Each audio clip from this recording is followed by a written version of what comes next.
On April 27, 2025, the New York Mets held a commanding 7-1 lead over the Washington Nationals, with just 2 of 9 innings to go. Following some pretty rough seasons, the previous year didn't go well for them, until miraculously they brought it back halfway through, and with the help of Grimace, began to be seen as a pretty good team again. Their lead against the Nationals dropped a bit, and out of nowhere, Riley Adams earned the opposing team 3 points with a home run. Swing and a drive deep center. Back on it's Taylor at the wall. It's out of here. The Mets brought out the pitcher Ryan Stanek to close out the game over their usual Edwin Diaz. It's likely that Stanek felt the pressure, whether it be the fact that pushing 35 and failing to prove your worth could be a career-ending move in the MLB, or that there are hundreds of thousands of people hoping that he can pull through, either watching in person or through the broadcast by Sportsnet New York, who, by the way, have been making some pretty interesting shots themselves. Whenever you're lonely, just pick up the phone and call me.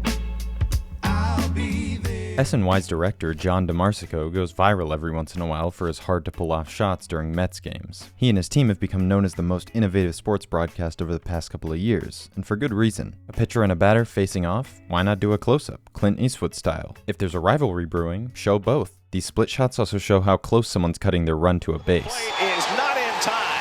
Juan Soto. The most impressive part is that it's all done live. They practice the more complicated shots beforehand, but the view from inside the truck where it all happens in real time is just as hectic as you would imagine. Ready 10, take 10.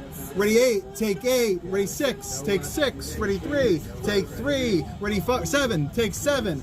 Ready 8, ready 9, take 9, ready 6. As Jerry Seinfeld said on one of his trips to the Mets booth, it's a TV show, not just a game. And so, as Ryan Stanek misses the game-winning catch, they hit us with this shot.